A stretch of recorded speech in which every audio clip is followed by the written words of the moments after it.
보상을 쫓아서 이제 열심히 살 때는 모르는데 시간이 좀 지나면 후회하니까. 나는 뭘 위해서 살았나 이런 생각이 다 들죠. 근데 사실 누군가를 이렇게 좀 그래요. 할 필요가 있죠. 그럼 욕먹어도 해야 되는 그렇죠. 거예요? 욕먹을 해야 되는 거죠. 2년 만에 맞습니다. 교수님이 더 젊어지신 것 같아요. 제가요? 네. 거짓말하면 안 되죠. 사실 제가 진짜? 책의 내용이 거짓말하지 마라 이건데 그 부모님의 기대를 너무 많이 받아서 그 기대에 내가 부응하기 위해서 삶을 사는 거예요. 그렇죠. 이렇게 하면 부모님이 기뻐하니까 이렇게 산 사람들이 되게 많더라고요. 그거 얘기하려면 제가 또 몇 시간 동안 얘기해야 되는데 슬픈 얘기가 이제 일어났는데 네. 제가 첫 번째 이야기만 좀 하면 이런 거예요. 제가 그 대학생들에게 물어봐요. 제가 연세대학교에 있으니까 공부를 잘했을 거 아니에요? 너 왜 이렇게 공부 열심히 했니? 이렇게 물으면 학생들이 어떻게 대답하냐면 공부 열심히 한 이유가 엄마를 행복하게 하기 위해서 공부했다는 거예요. 좋은 대학 들어가면 부모님의 자랑이 되니까. 엄마가 엄청 행복할 것 같으니까. 네. 되게 신기한 거죠. 왜 엄마를 위해서 공부했을까? 엄마가 이렇게 내가 공부를 잘할 때마다 성적이 좋을 때마다 막 칭찬하고 기분 좋아 이런 것들이 보상이 되고 동기부여가 되는 거죠. 그럼 그 뒤부터는 이걸 위해서 하는 거죠. 그러니까 기대 이런 거 얘기하셨는데 한 초등학교 4학년 여자아이가 있었어요. 그 피아노 학원에 다니는 친구였는데 피아노 치는 거 엄청 좋아하고 잘 치는 거예요. 잘 치니까 이제 피아노 선생님, 뭐 아빠, 엄마들이 알게 되잖아요. 네. 너 엄청 잘하는구나. 좀 있으면 피아노 콩쿠르이 있을 것 같은데 너 가면 입상할 수 있겠다라고 생각한 거죠. 기대하고 있는 거죠. 애가 이제 생각하는 거죠. 입상할 정도는 아니라는 걸 자기가 아는 거예요. 나는 재밌고 잘하는데 엄마, 아빠 기대를 채울 수가 없는 거죠. 어떻게 하면 이 위기를 벗어날 수 있을까? 내가 입상을 하지 못하고 실패하게 되면 엄마 실망하고 아빠 실망하고 피아노 선생님 실망하고 그럼 내 자존심도 내려가고 엉망이잖아요. 근데 애들이 이제 머리를 굴리기 시작하는 거죠. 첫 번째 방법은 이거죠. 엄마한테 미리 얘기하는 거죠. 엄마, 사실 나는 피아노 치는 거 좋아하고 잘하는데 엄마가 그 생각하는 것만큼 잘하지 못해.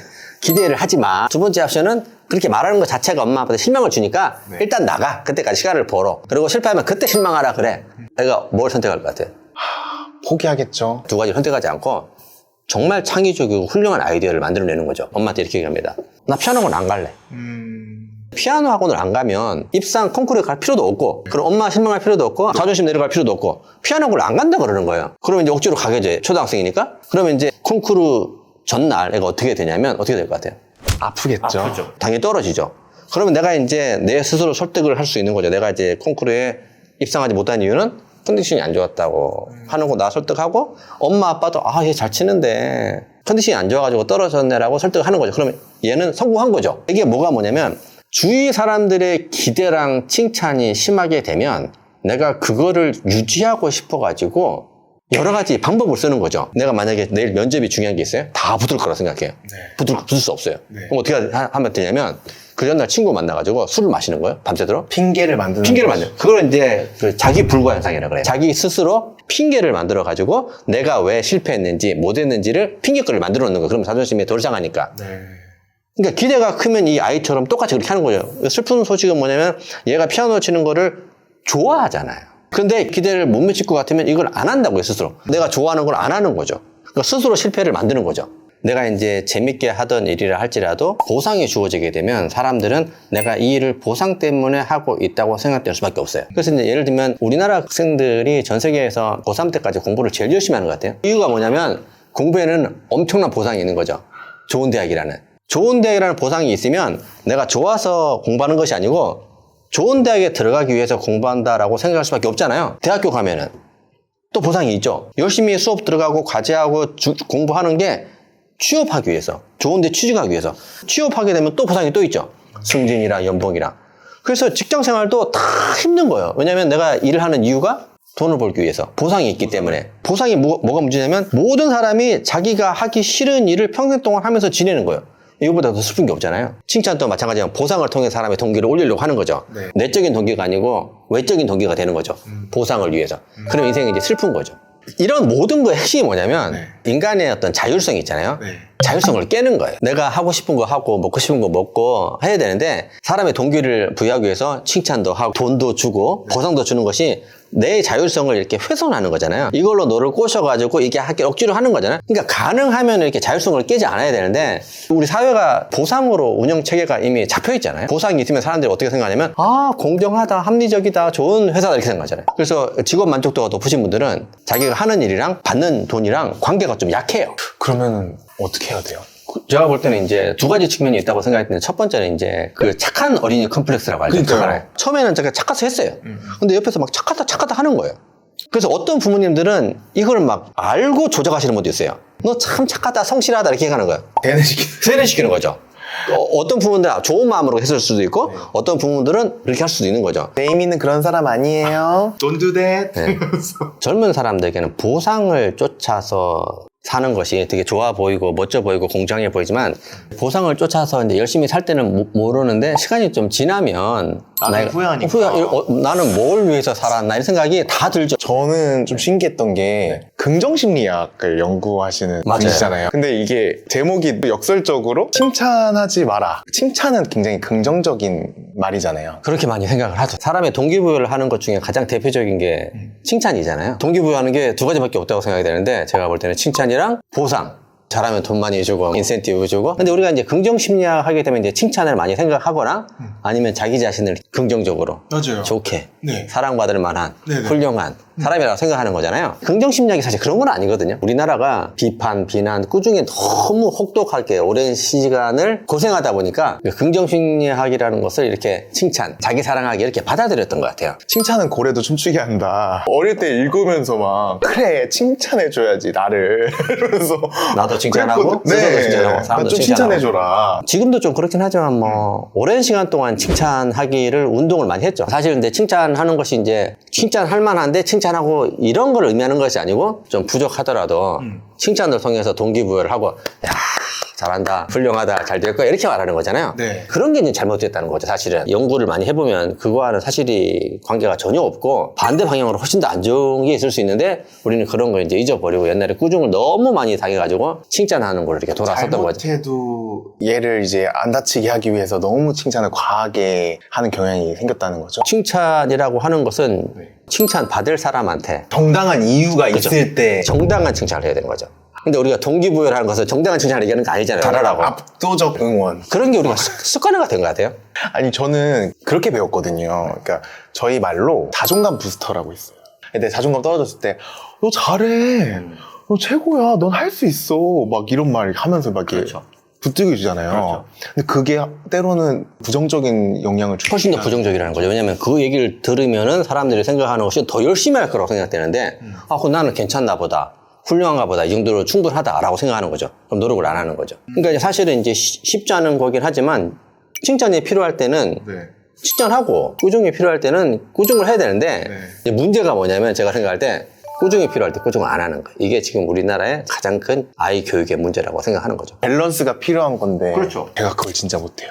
다 못해요. 두 가지 이유가 있죠. 그럼 나를 꼰대로 생각할 것 같고 두 번째는 내가 괜찮은 사람이 아니라는 평판을 잃어버릴 수 있잖아요. 네, 네. 그래서 본의 아니고 우리가 그냥 좋은 말 하는 거죠. 이렇게 아 괜찮다 훌륭하다 이렇게 아무 의미 없이 내 체면을 유지하고 내 평판을 유지하기 위해서. 예전에는 안 그랬어요. 예전에는 뭐 다 꾸중했죠. 그냥 동네 아저씨까지 그쵸. 모르는 아이들까지 다 그냥 꾸중하는 것을 본인의 사명. 근데 제가 수많은 연구를 지금까지 진행했는데 그 바른 꾸중과 그 바른 말을 듣지 않았을 때 성과도 훨씬 떨어지고 동기도 떨어지고 노력도 하지 않고 정신건강적으로도 여러 가지 위험한 상황에 처하게 되거든요. 그러니까 바른 말을 듣는 게 인간 성장에 엄청 중요한 거죠. 근데 우리가 이제 아무도 바른 말을 하지 않는 거죠. 근데 교수님 저 네. 있어요. 누구 있어요? 저 되게 많아요. 구독자분. 되게 많은 비드백 받아요. 물론 저도 한 명 있긴 있었어요. 4년 전까지 한 분이 계셨어요. 누굴 것 같아요? 저한테 바른 말, 뼈 때리는 말을 아주 부담 없이 날리시는 분이 한 분 계셨어요. 우리 딸이었어요. 우리 딸이 중3 때까지 진짜 뼈가 아플 정도로 이런 식으로 할 거면 왜 결혼했냐 이런 식이에요. 근데 우리 딸이 이제 고1이 되니까 그런 말 안 하더라고요. 용돈도 좀 필요하고. 전 종종 들었던 게 부모님들도 막 꾸중하고 뭐 그런 소리 하면 애 자존감 낮아진다. 맞아요. 그 정신건강 중에 이제 가장 중요한 것 중에 하나가 우울증이잖아요. 네. 우리나라 사람들은 심각한 수준이라고 생각이 되는데 그 엄마 아빠가 그 아이들에게 그 칭찬과 꾸중을 했을 때 우울증이 어떻게 형성이 되는지를 측정을 했던 건데, 그러니까 과대해서 칭찬하시는 분들, 과대하게 꾸중하시는 분들, 현실에 맞게 칭찬과 꾸중을 하시는 분들, 누가 우울증이 제일 높고 누가 우울증이 가장 낮은지를 봤던 거죠. 결과가 어떻게 됐냐면 현실적으로 칭찬과 꾸중을 받았던 애가 정신 건강이 가장 좋죠. 우울증이 가장 낮죠. 그러니까 다르게 말하면 내가 부족한 점도 있고 괜찮은 점도 있잖아요. 네. 내가 괜찮은 점, 부족한 점이 있는 거를 인정하고 둘 다 말할 수 있는 사람은 정말 멘탈이 강한 사람이에요. 이런 말 있잖아요. 자존감이 높은 사람들은 누가 뭐라고 해도 그거에 타격감이 없는 게 자존감 높게 그렇죠. 이제 내가 여기잖아요. 누군지 알고 있으니까. 근데 이걸 덮으려고 하는 사람들은 취약하죠. 이거를 못 받아들이는 거죠. 소위 말해 꾸중을 네. 받아들일 수 없는 거죠. 괜찮은 사람인데. 치명타가 되는 거죠. 이게 너무 칭찬받았던 친구들이 그게 취약해질 수밖에 없다는 거죠. 그렇죠. 뭐 이런 얘기 해도 되는지 모르겠는데 요즘 그 친구들이 아이들이 어렸을 때부터 이제 과대하게 이렇게 칭찬을 통해서 자라게 보니까 취직하고 네. 이렇게 이제 상사들이 한마디 하면 쓰러지죠. 이제 완전 이해됐어요. 쓰러지죠. 근데 사실은 이제 어른들이 생각하기에는 옛날에 내가 꾸중하는 거 비해서는 10분의 1도 안 하는 거죠. 사이가 엄청 좋아진 거죠. 그럼 욕먹어도 해야 되는 그렇죠. 거예요? 욕먹고 해야 되는 거죠. 근데 요즘에 이렇게 꾸중하고 바른말하고 아이를 다룰 때나 직장에서도 마찬가지로 하는 사람이 거의 없어요. 아유, 쟤는 뭐 그런 값도 속으로 생각하고 그냥 거리를 좀 두고 하는 거죠. 우리 서로 바른 말은 해야 될 땐 좀 하자라는 건데 연약한 사람들에게는 어떻게 다가가면 좋을까요? 그런 말 있잖아요. 제일 듣기 싫은 말이 기분 나빠하지 말고 들어 다음에 말이다. 내가 너 얼마나 아끼는지 알지? 어, 내가 네. 너한테만 얘기하는 거 알지? 진짜 내가 다른 너니까 사람- 얘기하는 얘기한다. 거야. 내가 너한테 얘기해서 얻을 게 뭐가 있겠어? 네네. 이런 말 한다는 것 자체가 이미 자신이 없는 거예요. 그러니까 이제 앞에 막 치는 거죠, 이렇게. 그럼 쿠션 하지 말고 그냥 바로 때려요? 그러니까 제가 말하고 싶은 것은 내가 정말 사랑하고 아끼고 네. 그런 사람이라면 쿠션이 필요 없고 제가 이제 주로 하는 대상이 가장 친한 친구거나 자녀거나 네. 이런 거잖아요. 근데 이런 사람들에서도 여러 가지 우려 때문에 바른 말을 못 하는데 바른 말 해도 된다. 미움받을 용기가 필요하군요. 사명감을 갖고 있는 사람이 필요하다. 특정한 위치에 있는 사람들, 구독자가 많으신 분들, 저한테 말씀하시는 거. 인사 담당하시는 분들, 선생님들, 하셔야 할 분들이 있죠. 그분들까지 자기 인기 몰이하면서 평판을 유지하겠다는 마음으로 살면 안 되죠. 그분들은 꼭 하셔야 되죠. 내가 이렇게 좋게 말한다고 해서 저 사람이 날 좋게 생각하지도 않아요. 어차피 마음이 없는 걸 알기 때문에. 시간 지나면 다 알아요. 아무 의미 없다는 거. 칭찬이 의미 없다는 걸. 근데 자녀한테까지 그렇게 한다? 그렇게 하면 안 되지. 원래 몸에 좋은 약이 쓴 법이죠. 제가 꼭 그것만 하는 건 아니지만 진실은 얘기해줘야 된다. 가만히 있으면 그건 사랑도 아니고 배려도 아니고 그냥 이기적인 마음인 거죠. 그래서 칭찬하지 말아가 아니고 함부로 칭찬하지 말아는 네, 함부로가 중요해요. 함부로가 중요한 네, 거. 칭찬할 때 칭찬 안 하는 사람도 있어요. 되게 꾸중을 통해서 동기를 올리려고 하는 사람도 있죠. 칭찬할 거 칭찬하고 잘못한 것은 잘못했다고 얘기하고 꾸중한 건 꾸중 꼭 해야 얘가 정신적으로도 훌륭하고 건강하고 성과, 동기 다 올라가는 거죠. 저도 용기 있게 좀 70만이면 그 정도 하셔야 되지 않을까요? 함부로 칭찬하지 않겠습니다. 네, 좋습니다. 오늘 여기까지? 우리한테 비싸게 생겼는데.